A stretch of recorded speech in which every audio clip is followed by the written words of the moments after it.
स्वामी अक्कलकोट नगरीत प्रकट झाले तेव्हा चोळप्पा नावाच्या भक्ताने स्वामींची अनन्य सेवा केली. चोळप्पांची परिस्थिती खूप साधारण होती, तरीही त्यांनी स्वामी सेवेत कधीही अंतर दिले नाही. स्वामी महाराज चोळप्पांच्या घरी खूप लीला करत.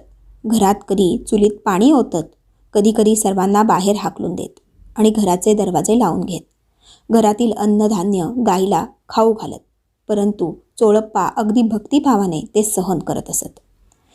परंतु माया ही अनन्य भक्ताला विविध आमिष दाखवत सतत फसवण्याचा प्रयत्न करत असते आणि चोळप्पा फसले. त्यांचे मन धनाकडे आकर्षित होऊ लागले आणि स्वामी कोणाचेच ठेवत नाहीत त्याप्रमाणे एके दिवशी स्वामींनी जवळच पडलेले फडके हातात घेतले. गाठी मारून स्वामींनी एकदम अलग शब्द उच्चारला. परब्रह्माला काय कमी आहे की त्यांनी झोळी हातात घेतली. या आश्चर्य भावनेने प्रत्येकाने झोळीत पैसे टाकण्यास सुरुवात केली. एकूण 125 रुपये जमा झाले आणि भरलेली झोळी चोळप्पांकडे देत स्वामी बोलले, चोळ्या, तुझे ऋण फिटले रे. स्वामींच्या लीला स्वामींनाच माहीत.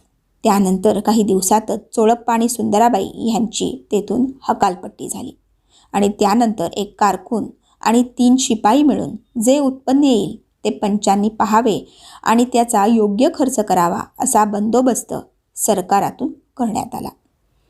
तर मंडळी, या कथेचा बोध हाच की स्वामी कोणाचेच काही ठेवत नाहीत. त्यामुळे स्वामींकडे फक्त स्वामींनाच मागायचे आहे, हे कायम लक्षात ठेवा. धन्यवाद. श्री स्वामी समर्थ.